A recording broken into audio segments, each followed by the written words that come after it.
I thank you.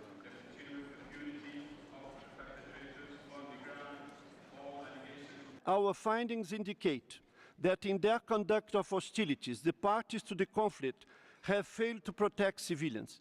They have failed to take necessary precautions in attack to spare civilians and to avoid the incidental loss of life. Moreover, they have frequently failed to distinguish themselves from civilians in the areas in which they operate, unnecessarily subjecting civilians to the brutality of war. As a consequence, indiscriminate and widespread shelling, the regular bombardment of cities, mass killing, and the deliberate firing on civilian targets have come to characterize the daily lives of civilians in Syria.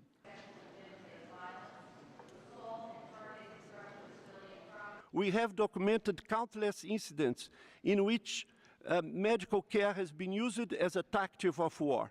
Hospital and medical clinics are being targeted, destroyed, and medical personnel captured. Healthcare is viewed in terms of military gain by the parties to the conflict. Civilians are left to languish in dire need of treatment.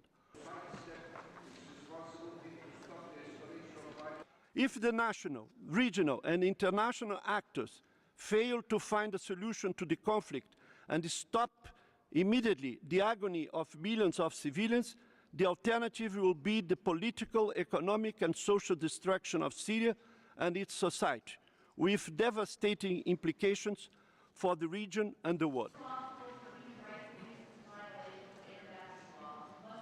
السيد الرئيس، رغم تحذيراتنا المتواصلة لها فقد تجاهلت اللجنة مرات عديدة قراءة الجغرافيا السياسية المعقدة للمنطقة، وانساقت مع حملة تحريض طائفي وعرقي بغيض يرفضه المجتمع السوري ويعتبره خطاً أحمر يجب عدم الاقتراب منه.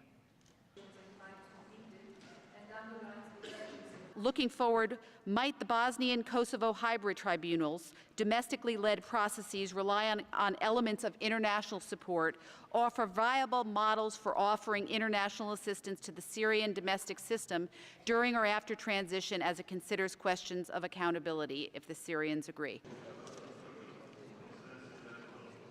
The Assad regime bears the overwhelming responsibility.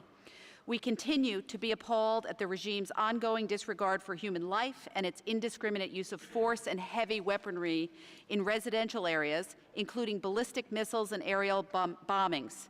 We strongly condemn the regime's brutality and blatant violations of international humanitarian law and international human rights law.